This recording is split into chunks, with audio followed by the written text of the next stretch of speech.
companheiras.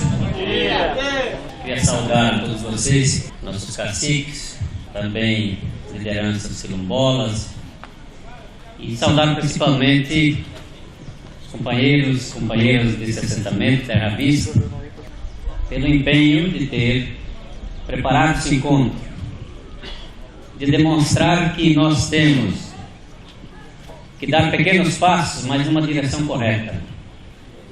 Se dermos grandes passos em direção errada, é um tempo perdido. Os pequenos passos em direção correta demoram para chegar, mas um dia chega. Mas a força que há nesse encontro parece que ela é superior à nossa percepção. E poderíamos dizer que nós, enquanto brasileiros, se tivermos que adorar um Deus, esse Deus tem que ser Tupã. Tem que ser o Deus indígena, esse guerreiro da floresta. Não pode ser outro. E se tivermos que adorar santos, convocá-los para que sejam presentes, esses têm que ser os santos do candomblé, esses dos pretos e pretas, que são os que são guerreiros e atuam puxando a gente para o prático, para a ação. Se tivermos que reconhecer o humano, deveríamos reconhecer esse humano da crença dos brancos que fizeram no século XIV um movimento que se chamou Renascimento. E esse Renascimento era um movimento tão potente e cultural que foi para dentro das catedrais, inclusive em Roma, onde era a sede do Papa, e os pintores chegaram a equiparar o poder de Deus ao poder do homem.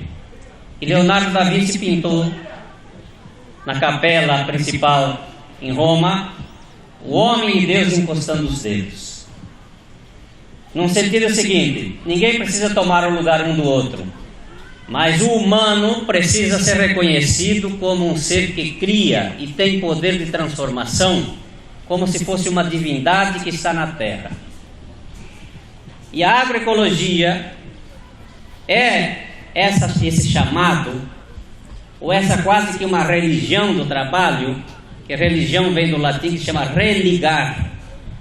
É o meio de religar esse homem perdido, esse homem que fracassou no capitalismo, que foi relegado para fora das conquistas, a retornar e se religar através da terra e da natureza a um projeto em que ele mesmo sonha e constrói. Não há outra maneira de resolver os nossos problemas se não fizermos essa religação entre as diferentes etnias, as diferentes culturas, e pensarmos numa perspectiva de que o paraíso está logo ali na frente e que nós podemos fazê-lo do nosso jeito. Não haverá salvação para aqueles que não acreditam no futuro, mas é preciso acreditar num futuro que tem consistência, que é prático, que tem endereço e que nós vamos para esse destino. Então esse encontro me parece que é essa semente. Nós viemos aqui para encostar os nossos umbigos que foram cortados no nascimento, agora religando uns aos outros, religando com a floresta e com a terra, para que a gente seja mais forte. E ao sermos mais fortes, seremos também uma nova proposta, que nascerá justamente dessa discussão e dessa disposição que temos de fazermos algo melhor e que não se pode, com força alguma humana, destruir. Parabenizo, portanto, esses esforços e desejo que tenha vida longa.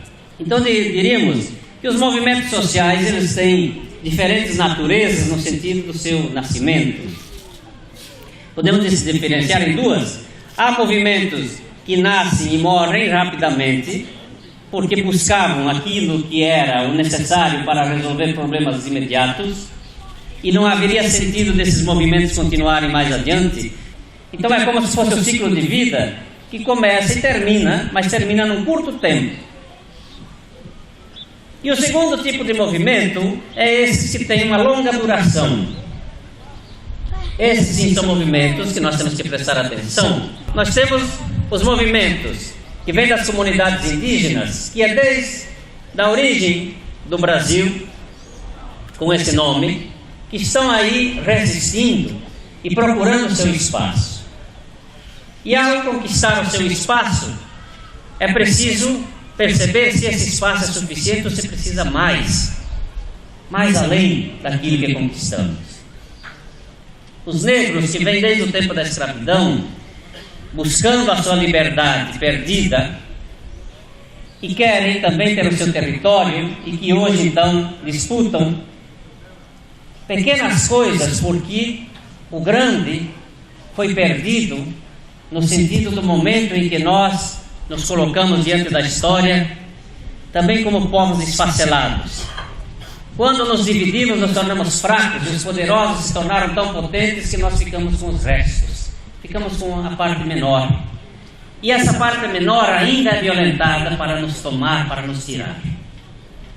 E nisso então se soma com os sem terras, que vieram de outros lugares também, com cor de pele diferente, mas com o mesmo sofrimento, com a mesma pobreza, com a mesma carência, e que encontraram nos seus movimentos uma forma de lutar por aquilo que perderam também, ou que nunca tiveram em seus lugares de origem. E aqui nós somamos então como um movimento maior, mas mais talvez do que isso, esses movimentos conseguem formar uma classe social. A classe social é aquela que se classifica por ser de identidade diferente daqueles que oprimem. É uma classe de luta. É a classe trabalhadora que se junta com as suas diferenças para fazer um projeto de mudança, de transformação. E aí então entram todas as nossas características enquanto etnias, mas entra uma proposta única, que é essa de irmos para o mesmo lugar, para o mesmo caminho. E aí então, por isso que Apelarde dizia que se Tupã é o nosso Deus, esse Tupã é bom porque ele é de briga, não é aquele que tolera. E às vezes as conquistas precisam ser de ação. Então os nossos índios mostraram aqui em pau-brasil de que de vez em quando é preciso fazer algum sacrifício, e alguém tem que pagar por alguma coisa que está sendo feita. E aí então nós entramos fazendo as ações para tomar de volta aquilo que nos tomaram e recolocar isso na ordem do nosso programa. Logo, as conquistas fazem com que a gente cresça e se anime para ir além. Então esses movimentos são de longa duração, não se sabe no dia que vão terminar, porque eles têm serventia, porque eles prestam para alguma coisa, porque eles servem a seu povo e não servem a alguns indivíduos, não são apropriados por pessoas que querem apenas fazer o seu projeto pessoal, mas um projeto que serve para todos nós. E todos cabem dentro. Cabe a divindade, também cabe aquele que possivelmente não acredita nem na divindade. Cabe aquele que tem uma perspectiva de vida mais longa e cabe aquele que está nascendo. E aí então esse é o nosso caminho da unidade. E a agroecologia é essa referência que nós temos. Trabalhar com a floresta, trabalhar com a diversidade das espécies, significa também tolerar as diferenças entre os humanos.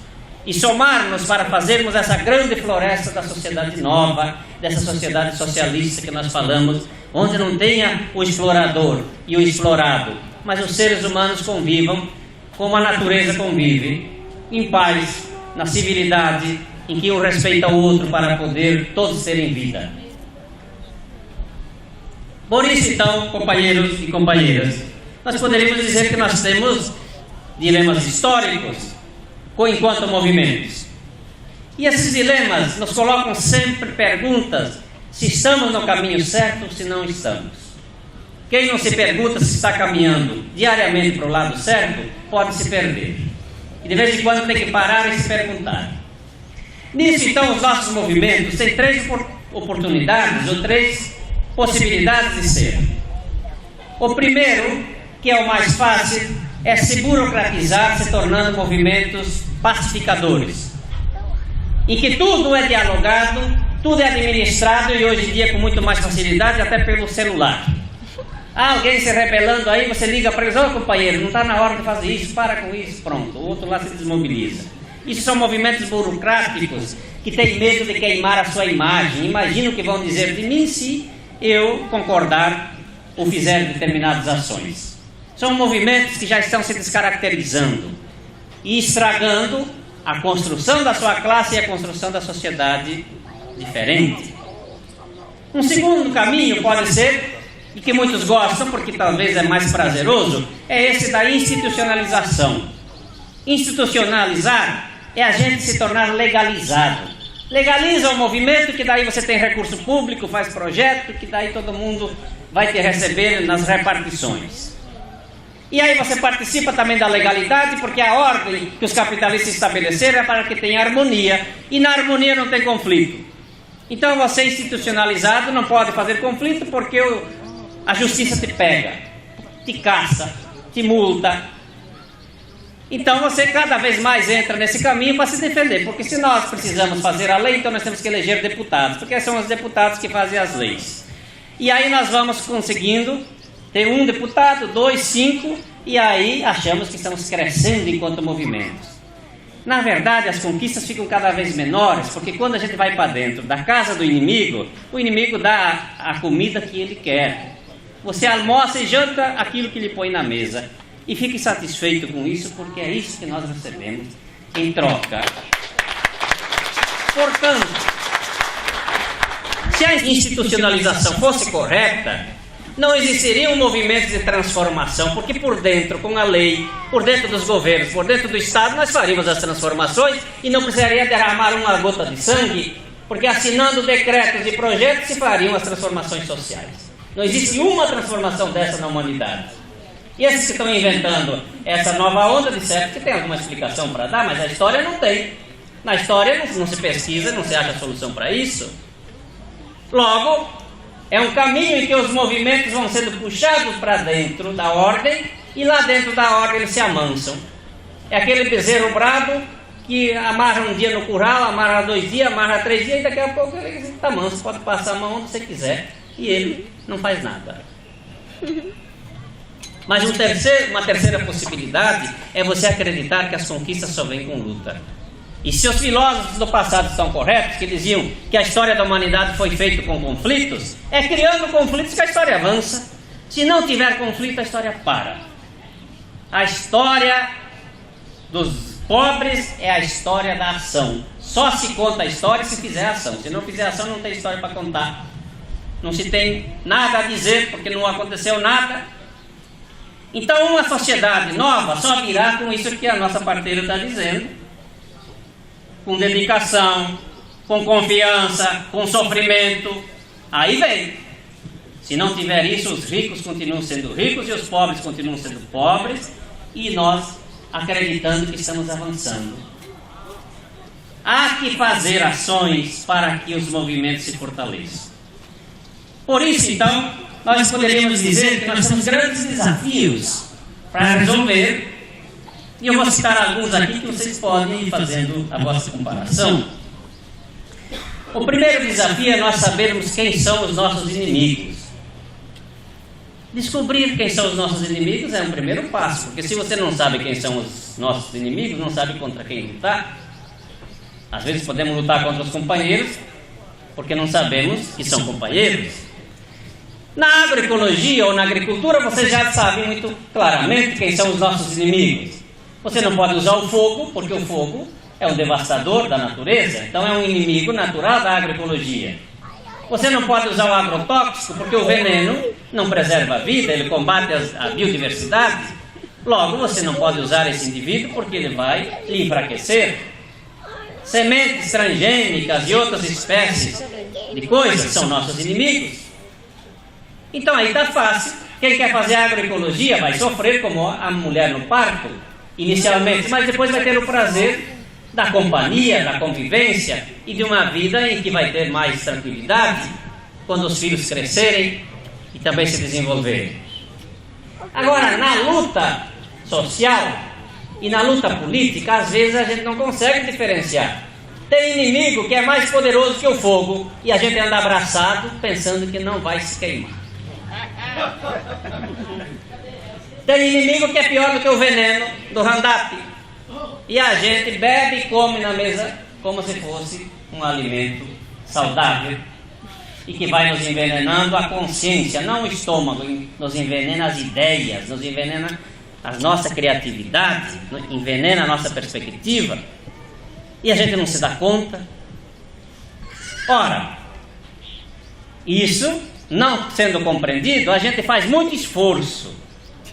Às vezes a gente fica olhando em todo o Brasil, vocês conhecem, já fazem? Você faz uma marcha, uma caminhada de 10 dias, 15 dias, às vezes um mês, aquele sofrimento que andar numa marcha não é brincadeira, é ainda andar em fila, que o da frente não anda, a gente pisa no calcanhar um do outro, o calor, a chuva, chegar à noite para ir dormir, aquela coisa triste, sofrimento, às vezes não tem energia, não tem água, esses banheiros que às vezes não funcionam.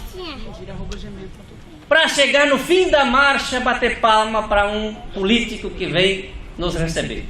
E voltar para casa com as bolhas nos pés e a satisfação de ter feito um bom trabalho, mas com resultados pífios, sem nada, porque nós fomos dar um abraço no inimigo.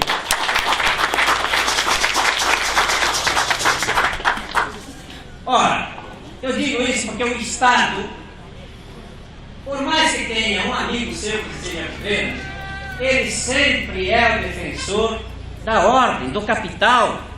Não existe propriedade privada garantida se não tiver Estado, se não tiver justiça, se não tiver governo. Então essas coisas que nós queremos, por que é que não sai a reforma agrária? Porque a propriedade privada está sendo garantida pela lei e pela proteção que o Estado dá, e o governo concorda com isso porque ele quer que a terra cumpra uma função que não é a produção de alimentos agroecológicos, ou essa produção que nós estamos discutindo aqui. Então, se o grande capital tem a preservação do Estado, a proteção da polícia, a proteção da justiça e a proteção da lei, o que é que sobra para os fracos? Abraçar o inimigo para dizer, olha, eu concordo que vocês fiquem com tudo e a gente fique com a amizade que vocês nos dão. E pobre vive de amizade, gente. Pobre vive de conquistas, vive de trabalho. Nisso então é que às vezes a nossa ação não bate no inimigo certo, e se não bate no inimigo certo, ela não cria o resultado que nós queremos. Cito de novo nossos caciques que tomaram a decisão de expulsar os que ocuparam as terras. Bateram no inimigo certo, tirou do território, esse território pertence a esse povo, e a lei tem que vir atrás e consertar se quiser, e se não fica sem lei, porque lá a terra do índio tem uma outra lei, tem uma outra constituição, que é o direito, é a dignidade, e não o direito que os capitalistas estabelecem. Isso então é que me parece fundamental que a gente perceba que os movimentos sociais que não se agarram às suas análises ou se equivocam nas análises vão se enfraquecendo e chega um tempo que não é mais um instrumento de ação. Segundo, descobrir qual é a ação principal que nós precisamos fazer. Quais são as ações que nós precisamos fazer? Aí nas teorias mais políticas se chama centralidade das táticas. Nesse caso é a ação. Quais são as ações centrais e quais são as ações secundárias? As ações centrais são aquelas que fazem a disputa para valer, as outras são ações para acumular força. Essa aqui pode ser uma ação, em termos de luta de classes, uma ação secundária, que é para nós adquirirmos força para depois fazer uma ação principal.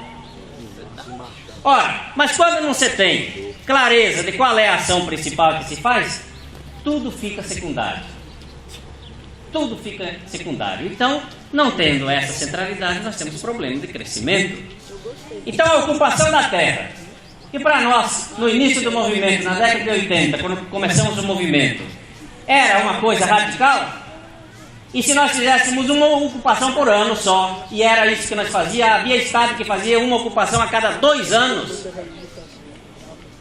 e essa ocupação incomodava tanto, que colocava todo aquele estado onde se ocupou em discussão e espreita para ver o que é que ia acontecer, e agora a gente faz 30, 50 ocupação num estado e não cria problema, significa que há um desgaste dessa tática e precisa ser reformulada como ação principal para fazer uma disputa maior. Aí tem gente que diz, a gente fez uma ação bonita, muito grande, mas nem a imprensa foi lá. Ora, a imprensa não noticia coisa velha, coisa do passado, ela quer coisa nova, fatos que tenham novidade. E muito mais então em fazer uma ocupação e negociar com as empresas para não sair da terra. Que dia que você vai ter um conflito desse jeito? Então, há que ter essa análise de quais são as ações que atacam o capital, que atacam o governo, que atacam os inimigos, e aí a gente vai colocar a sociedade também a ter que tomar uma posição. Não tendo essa ação, a sociedade fica sempre numa posição mais confortável. E a Rede Globo e os outros meios de comunicação todo dia batendo, informando, faz com que a opinião pública se vire contra nós. E um dia você vai ver que você passa na cidade, o povo diz, lá vai você terra, mas ninguém se aproxima para conversar e nem para ajudar, porque a televisão já fez uma imagem negativa da gente que não tem mais força. Então, esse processo de construir ações, de fazer ações principais, é que nós precisamos reverter para não reclamar que não estamos sendo divulgados. Terceiro, saber com quem se associar, saber com quem se ligar. Quando a gente se reúne aqui para fazer um encontro de agroecologia, aqui estamos nos associando os diferentes para fazer uma coisa igual, uma coisa única. Esta associação já está na origem do nosso movimento. No primeiro congresso, em janeiro de 1984, em Curitiba, estavam lá as comunidades indígenas, estavam lá os representantes dos quilombos, estavam lá os sem terra, e fizemos o primeiro congresso com 13 estados, decidimos que esse movimento teria que ser nacional. E depois cada qual foi fazendo as suas coisas, e até eu acho que chegou um tempo que a gente se dispersou, cada qual foi cuidar do seu destino. E só agora nós estamos percebendo que a gente cometeu um erro muito grande, porque o movimento naquela época tinha que ser um movimento maior do que cada qual era, e ter essa junção para sermos mais fortes. Mas essa associação é preciso que tenha o mesmo perfume, o mesmo cheiro, porque se nós colocarmos no nosso meio os indivíduos que não têm o mesmo perfume, vai estragar o nosso ambiente. Então a associação que nós temos que fazer não é com os capitalistas, não é se somar com os capitalistas, porque aí não tem associação, aí é perder força. É como a gente está com o pneu cheio para fazer a viagem e deixar sair o ar. Continua o mesmo instrumento, o mesmo meio de transporte, só que não tem pneu para fazer a velocidade que nós queremos. E essa associação com empresas, com o capital, é a perda da nossa identidade, é a perda da qualidade do nosso esforço. E achamos, bom, se um capitalista nos ajuda é porque nós estamos crescendo, estamos nos enfraquecendo. É aquele pinto que vai no ninho da serpente para brincar com as cobrinhas que estão nascendo, pensando que elas também são honestas e que podem nos ajudar a crescer. A cobrinha é honesta até crescer o físico para poder engolir o pinto. Porque a natureza da serpente é se alimentar de outras espécies. A natureza dos capitalistas é se alimentar daqueles que fazem protestos para eliminá-los e ficar sem problemas para fazer as suas ações e os seus projetos. Ora, quem se associa às empresas vende a consciência da classe, vende a confiança do povo, vende a história de luta. E aí então vem justamente o fracasso, vem a derrota. E aí, não sei porque o nosso movimento não está tendo mais vitórias, não sei porque o governo não desapropria mais terra. Ora, pare e reflita que você vai ver o porquê. Lá atrás você deixou a estrada certa e pegou outro caminho, você está indo para o outro lado. Então isso é um crime contra o esforço histórico. É uma bandidagem contra os mortos que acreditaram que dava para você fazer uma luta certa e correta e honesta e transformadora. Tem gente que morreu acreditando que o nosso movimento faria uma transformação no país. E não se sabe se estão ouvindo e enxergando hoje, mas se estão vendo o que estamos fazendo, possivelmente estão revoltados, que tem coisas que não estão indo para o caminho certo. Então, companheiros e companheiras, são dilemas, são desafios que precisa levar a sério. Levar a sério. Porque senão a gente se derrota a si mesmo e põe aqueles que têm fé, acreditam nas transformações, a perderem o seu tempo, a se frustrarem e a desistirem. Então você vai num assentamento e vê aquilo que nós poderíamos ter feito. Como aqui foi feito nesse assentamento, tem assentamentos com 25 anos, não tem uma árvore plantada porque a política foi errada, a condução foi errada, e no meio do caminho se tentou fazer esse projeto que está sendo implantado aqui, e houve o boicote, e houve o enfrentamento para dizer de não fazer. Por que é que nós estamos fazendo a primeira jornada depois de 30 anos de movimento? Tem estados que já tem 15, 16 jornadas, aqui nós estamos fazendo a primeira hoje. Ora, tem que ter algum problema nesse sentido. Por que é que não se tem aqui pelo menos 10? A primeira, e tomara que seja a primeira de muitas. Mas é preciso acreditar que existe outro caminho para fazer uma jornada, porque senão a gente nem participa. Nisso então é que precisa pensar que há uma estrada que nos leva às vitórias, há uma estrada que nos leva à derrota e nos faz perder tempo. Quarto, vamos ter que pensar, os índios vão ter que pensar, as comunidades quilombolas vão ter que pensar, sem terra tem que pensar, os pequenos agricultores têm que pensar se aquilo que fazemos serve para dar continuidade à humanidade. Se aquilo que nós estamos fazendo é útil ou estamos fazendo por fazer. Se falava aqui dos ancestrais, os nossos ancestrais são os nossos antepassados. Zumbi dos Palmares é o nosso ancestral, guerreiro. Cada qual tem aí os seus. Ora, quando Zumbi falava nas futuras gerações, ele estava falando de nós. Nós somos uma das futuras gerações que o Zumbi falava. E fazia a sua luta para libertar a terra, para deixar para as futuras gerações. E educava as crianças para que as crianças fossem seres humanos honestos, capazes de reproduzirem seres humanos iguais para as futuras gerações terem mais facilidade. Ora, nós somos a futura geração preparando degraus para as outras futuras gerações que virão. Mas o que estamos fazendo? Seria útil as futuras gerações pegarem para si como um patrimônio cultural? Ou será que deveríamos dizer, olha, nós estamos fazendo para passar um tempo aqui, mas vocês que nascerão depois de nós, não usem o que estamos fazendo porque é completamente errado. Aí eles se envergonhariam de nós. Mas nós seríamos pelo menos honestos de dizer que o que estamos fazendo não é tão bom. Então, o agricultor que usa o agrotóxico na sua lavoura está produzindo para viver, mas seria um exemplo correto para os futuros descendentes copiar essa experiência dele? Então, se não é, nós temos que pensar que o que não presta tem que jogar no lixo. Então é o lixo cultural que precisa ficar fora.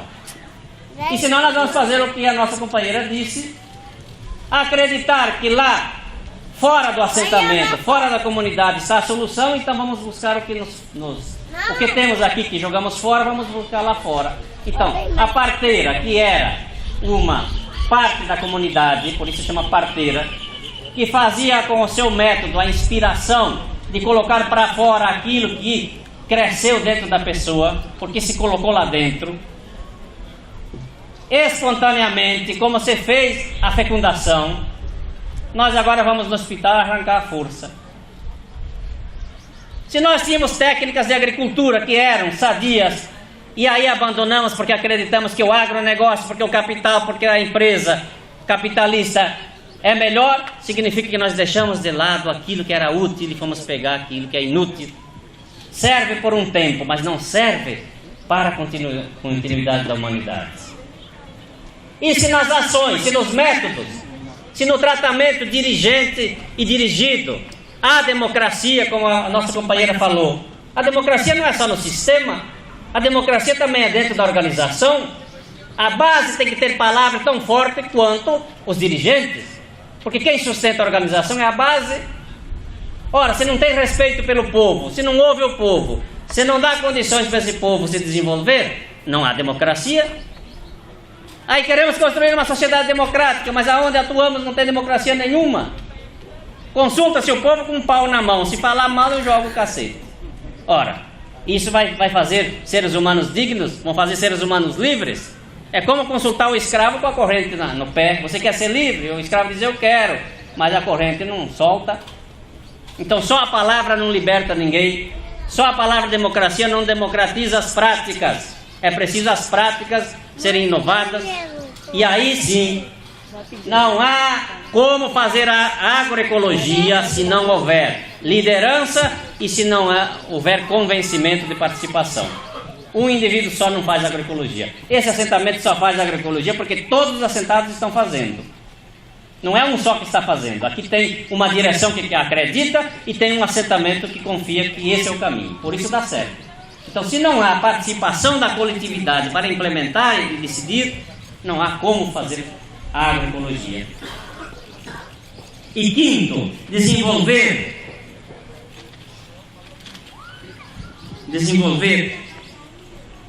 o nosso projeto para que esse projeto seja de fato diferente do capitalismo. Esse é um desafio importante. Nós temos que acreditar que há outro jeito de fazer sociedade. Não pode ter só esse jeito aqui que um explora o outro. O homem lobo do homem, dizia o filósofo no século XVIII. Não pode um querer matar o outro, comer o outro, eliminar o outro. É preciso acreditar que tem uma sociedade onde o leão pode ser amigo do ser humano. E os que não são, a gente deve tomar outra decisão. Então, a sociedade que nós queremos é uma sociedade igualitária, democrática, solidária. Não pode ser a sociedade capitalista. Agora, a gente só constrói se a gente estiver convencido de que dá para fazer essas sociedades aparecer. Por isso... Ô Bob, sim. vamos ver o nosso projeto o quê? O nosso projeto, diferente do capitalismo, uma sociedade em que seja honesta, solidária, igualitária, com todos esses valores que nós conhecemos. Então, companheiros e companheiras, me parece que nós estamos num período, eu falava no início da religação, religar-se, e talvez aí nós temos que fazer um esforço para reaprender algumas coisas. Às vezes, aprender é mais fácil do que reaprender, porque para reaprender precisa desmanchar aquilo que a gente errou. Desde que nasceu o primeiro ser humano, aí se começou também um processo de educação. Não havia escola como hoje nós temos, mas havia um processo de um ensinar o outro a partir daquilo que já sabia. Ocorre que nós, hoje, confiamos muito na escola e menos naquilo que nós já sabemos.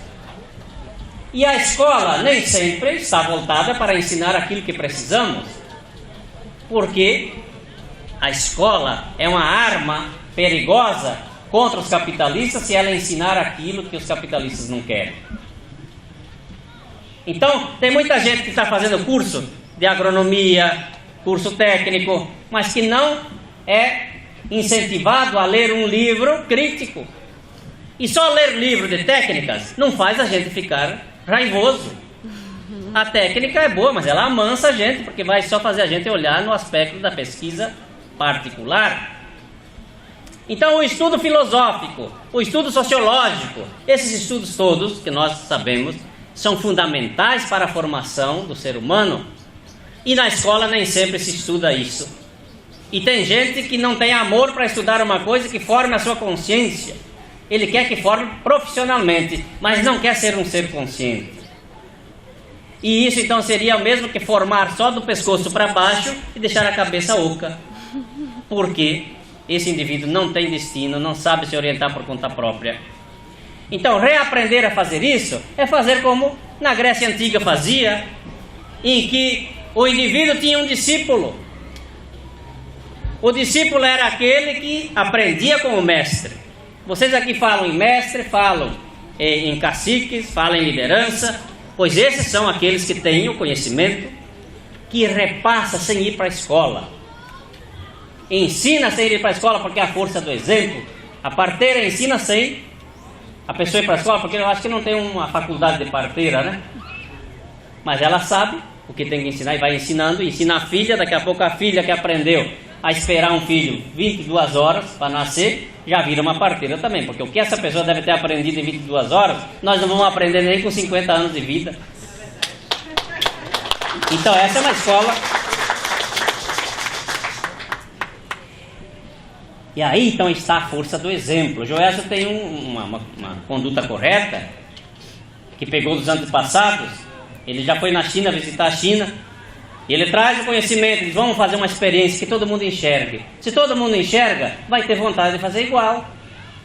A força do exemplo é que faz a gente acreditar que pode dar certo. Então lá em cada assentamento, vocês aí que são de algum lugar diferente, faça no seu lote uma experiência de agroecologia só. Não precisa convencer os outros por enquanto, faça o seu. Fazendo o seu, os outros vão olhar e amanhã eles vêm lhe perguntar, como é que você fez? Você diz, isso é simples. É simples, é só... vai lá, olha, sai irradiado. Só você ter paciência e fazer devagarinho como eu fiz. Aí você ensina e ele aprende rapidamente e faz. Vai ter menos prazer em aprender, porque você aprendeu sozinho, fazendo, o outro ainda vai aprender contigo. Então, vai ter menos experiência que você, mas vai saber dar o exemplo. Os filhos, a gente vai educando pouco a pouco, não educa num dia só. E as experiências históricas também são feitas pouco a pouco, pouco a pouco. Então, quem se propõe a fazer primeiro é o mestre, o outro que copia é o discípulo. Então sejam todos mestres para ter muitos discípulos que copiem de vocês aquilo que é o correto, que é o exemplo. Então tem que reaprender a ser mestre, porque nós esquecemos que pode ter o mestre que ensina fazendo para que o outro aprenda pela sua experiência, não pelas suas palavras, simplesmente.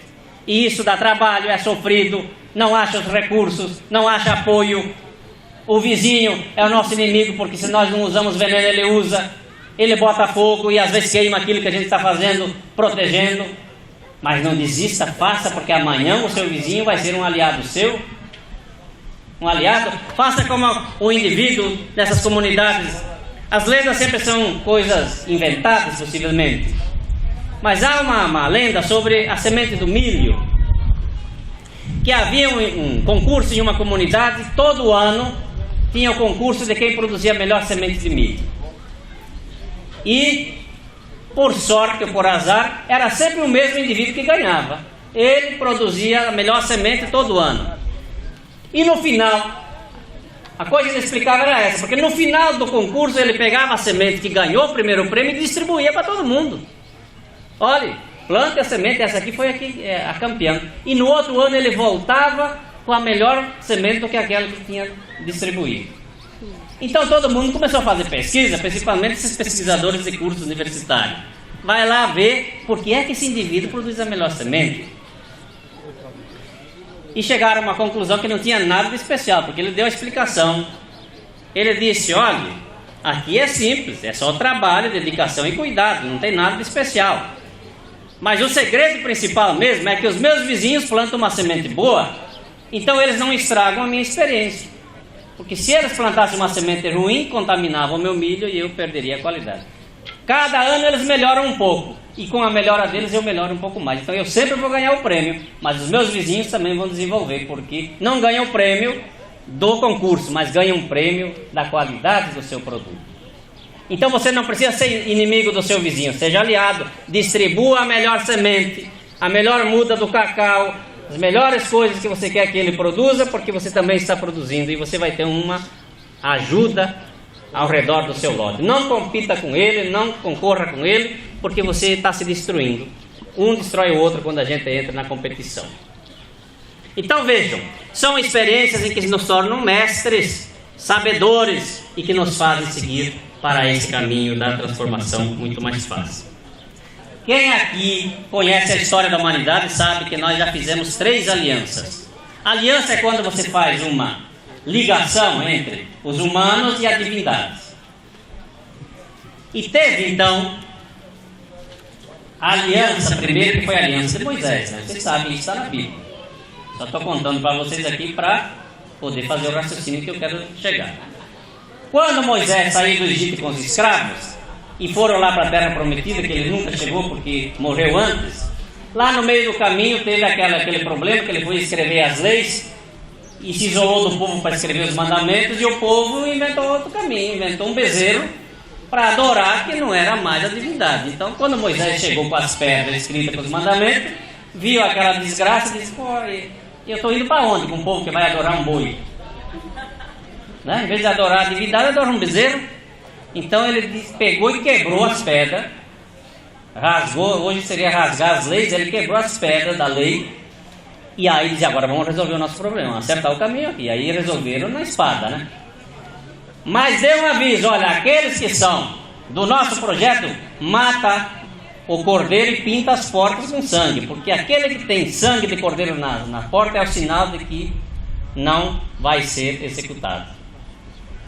Então quem é que pagou o preço aí? O cordeiro, coitado, que não tinha nada a ver, teve que fazer o sacrifício. Mata o cordeiro para poder fazer aliança, refazer aliança com a divindade. Bom, aí, mas não resolveu, porque o povo vai indo e vai pecando, vai desrespeitando as leis. Então veio uma outra possibilidade, redimir esse indivíduo aí do erro. Foi o dilúvio. Então o Criador disse, o negócio não dá para tolerar esse povo aí. Vou mandar uma chuvarada que vai alagar tudo e vai matar esse povo aí porque está muito pecador. E mandou a notícia para Noé fazer uma arca e botar lá dentro as espécies que ele queria salvar. E Noé fez isso, a água veio, matou todo mundo. Quem pagou dessa vez foi a natureza. Porque as árvores, a biodiversidade que não foi para a arca morreu. Sacrificou a natureza para salvar a humanidade. Aí não adiantou, continua o negócio errado. Então o Criador disse, não vai ter jeito, eu vou ter que descer lá para dar um jeito, porque esse povo está desgraçado. Mas eu não posso ir porque estou muito ocupado cuidando das coisas, vou mandar meu filho. Mandou o filho para vir, e aí não teve outra, mataram o próprio filho de Deus, não foi? Foi. E isso então foi o sacrifício. Ele teve que botar um ser humano agora para ser sacrificado, para dizer, olha, é o sangue humano que redime os outros do pecado e da perdição. Não teve jeito, né?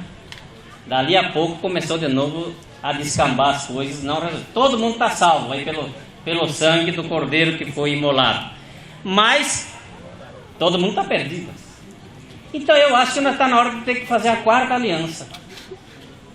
As três que foram feitas desmancharam, nós temos que fazer outra agora. Chegou a hora de fazer a outra. E agora, quem vai ter que ser imolado e pagar vai ser a classe dominante. Não vai ter jeito. Não vai ter jeito. O projeto dos capitalistas vai ter que ser condenado.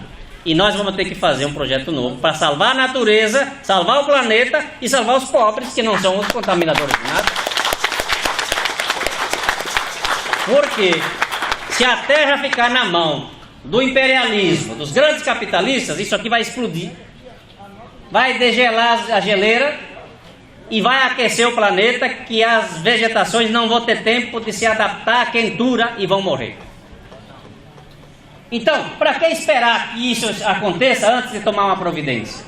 Os culpados são esses que poluem e que querem continuar poluindo para ter lucro.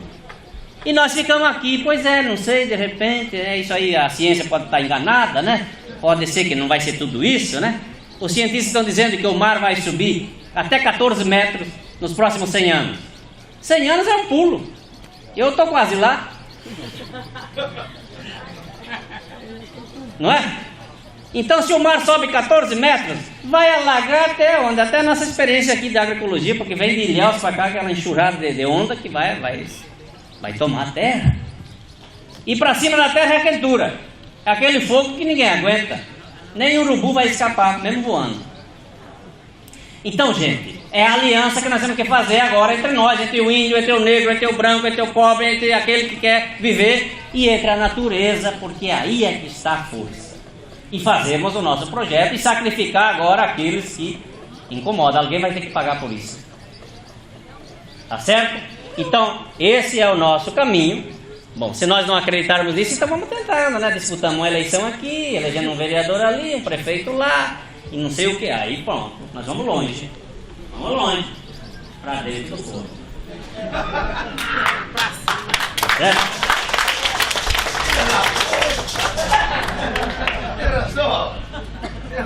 Não se preocupe que isso é argentino. No, tiene razón, bobo. Tiene razón, hay que acabar con esa merda, tua conversa de otário. Tiene razón. Só para iludir a otário. Sétimo, então, na contagem da nossa companheira agitadora de massa. Nós temos que investir no herói coletivo. Os heróis do passado tinham que ser heróis porque eles precisavam abrir caminho. Agora os caminhos já estão abertos. Agora o herói é o coletivo, não é mais o indivíduo. As ações têm que ser de massa, tem que ser com muita gente. E o mérito tem que ser de todos. Tem que ter liderança, mas a liderança precisa ser do tamanho do povo. Igual o povo, respeitosa como o povo é, amigo e companheiro, e solidário. Esse mérito virá se nós soubermos construir consciências coletivas. Esta consciência coletiva nos fará grandes. E quando alguém elogia um, elogia a todos. E quando temos uma vitória, todos são beneficiados. Não é um que se projeta, não é um ou muitos que ficam embaixo.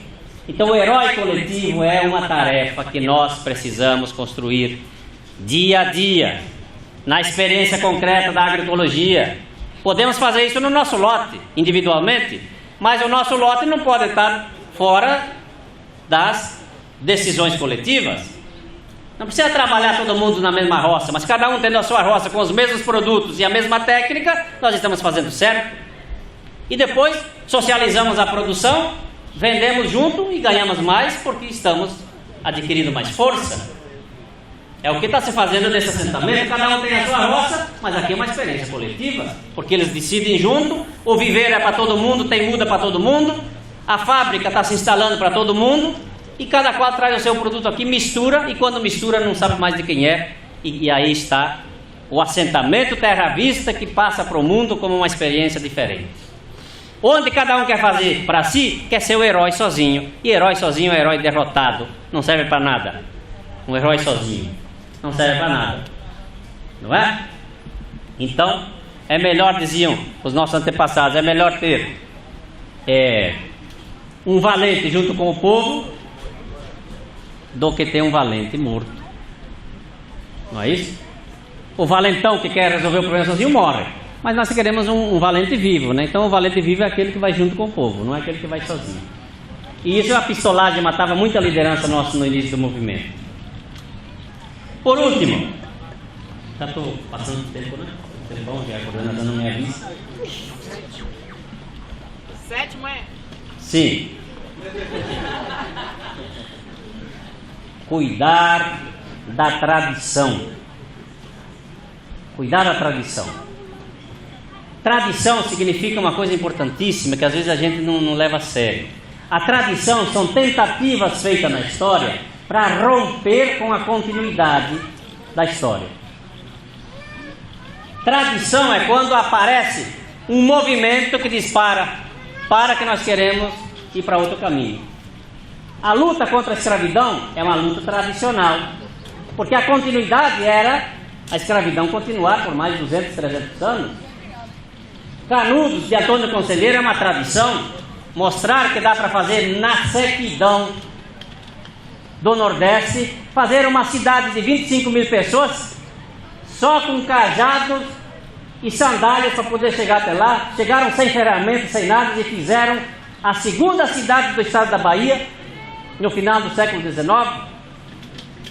Ora, hoje nós temos aí 1001 coisa para fazer o início das nossas experiências e temos dúvidas se vai dar certo. Como é que um ser humano acredita que vai lá e faz uma igreja e ao redor junta gente e dá a comida para todo mundo, exporta couro de cabra e enfrenta 5 expedições do exército brasileiro, 4 ele foi vitorioso e na última ele foi derrotado. 5 mil soldados na última batalha para enfrentar 25 mil pessoas, os soldados todos armados e eles com as armas artesanais e com a resistência que tinham. Ora, isso não é pouca coisa, é uma tradição que nós temos que resgatar.